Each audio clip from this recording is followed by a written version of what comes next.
Une observation que j'ai faite dans les derniers mois, puis je voulais la partager avec vous, c'est que je remarque quand ce que les gens aimeraient faire puis ce que les gens font, il y a une énorme différence. Comme quand je pense que je suis quelqu'un, mais que je suis une autre personne.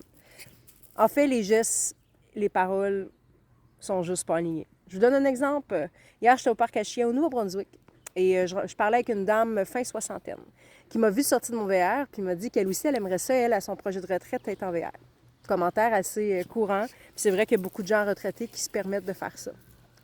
Par contre, un petit peu plus tard dans la discussion avec elle, je me rends compte elle n'ose pas seule prendre son auto et sortir de son village. Donc, elle habite toujours à la même place depuis toute sa vie, puis elle voyage 15-20 minutes de route. Je lui ai demandé pourquoi. Est-ce qu'il y a quelque chose en particulier, peut-être une condition? Elle dit non. Elle dit, je vois pas pourquoi j'irais loin seule.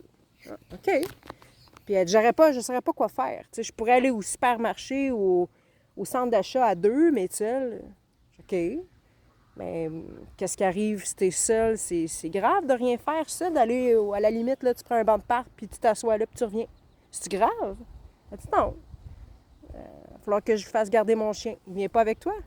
Ah oui, il pourrait, t'as raison. Puis là, je me demandais en commentaire, je me disais, bon, ben, cette personne-là, entre ce qu'elle aimerait, qui est la vie de Van, clairement, n'est pas en lignée parce qu'elle-même reste stationnée autour de chez elle. Donc, elle aurait un VR, elle serait seule. Donc, ça ne marcherait pas. Donc, ça, c'est le genre de gens qui ont des objectifs, mais qui ne se sont pas visualisés et qui n'ont pas fait les étapes pour s'y rendre. Parce qu'au final, avec la conclusion de la discussion de la dame hier, elle utilise Google Maps, elle serait capable, elle n'a pas de restrictions, c'est juste qu'elle n'avait jamais vraiment osé. Elle dit, j'avoue que j'ai jamais vraiment osé. Je dis, fais un petit pas à la fois, tu sais, fais 20-25 minutes de route, reviens.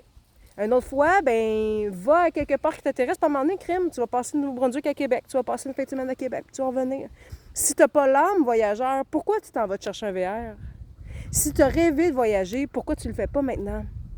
Il y en a qui ont des restrictions, il y en a qui ont des maisons, il y en a qui ont des enfants. En même temps, j'ai vu des nomades avec des enfants, j'ai vu des voyageurs qui avaient des maisons. Il suffit juste d'enligner si c'est quelque chose qui est important pour toi. Ici, je te nomme l'exemple du voyage. Mais n'importe quoi dans ta vie, je trouve que c'est dommage que les gens vous passez votre temps à le rêver, mais à pas simplement mettre les étapes.